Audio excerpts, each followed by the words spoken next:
وحمالون وجماعة ليسوا كتبدون تاريخين عيارتودا قهر ليفربول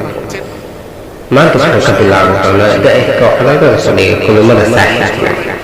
ee Harry Wilson wuxuu dhashtay 1997 waa 22 sano jir. Harry Wilson midabkiisa waxaa waaye waxaa dhigan 76 bishushku ka ciyaaro waa weerar kale khadka dhexe ayaa loo adeegsan karaa. wuxuu dhinaca kooxda Liverpool wuxuu u xirtaa 59 lambarka 59 Liverpool wuxuu ku soo biiray 2015 ilaa 2015 wuxuu ku jiray yariiriska kooxda 2015 ayaa waaweynka kadib siibtada ma helin wax fursada laakiin isla Liverpool ayaa 2015 waxay amaah ugu jirtay Alexandria kooxda. Harry Wilson ayaa ku soo qaatay Alexandria kulmo fiican soo leeyahay laakiin 2018 ayay ahayd inuu u soo baxo oo isbada adduunyada ku biiray Fulham City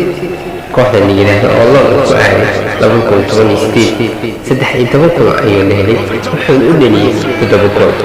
waa halka madaxa caalamka ka arkeen Harry Wilson kooxda Fulham isla markii 2018 ku soo laabtay kooxda Liverpool oo macallin u yahay Jurgen Klopp laakiin siibtada wuxuu jaanis ka waayay ciyaartoyda waaweyn ee kooxda Liverpool sida Mane iyo Mohamed Salah inuu position ka helo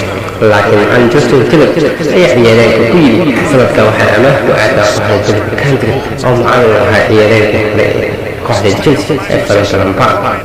wuxuu u soo dheliyay 15 gool. Harry Wilson kadib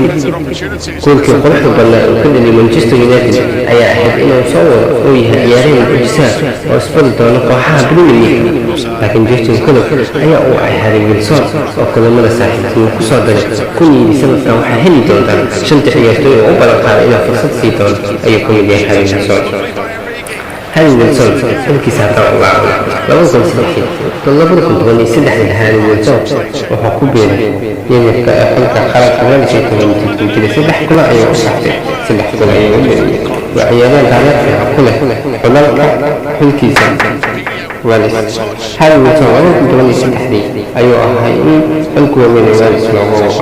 Harry Wilson wuxuu qaatay ciyaaryahanka Italiyaanka ee xilka weyn kooxkaasna wuxuu ku jiray كريبا ciyaaryahanka Real Madrid. Harry Wilson markii 2016 laga caawiyay wuxuu jiray 16 jir ayuu ahaa ilaa 107 maalin taariikhda kooban ee Harry Wilson inta sayay ku ekeysay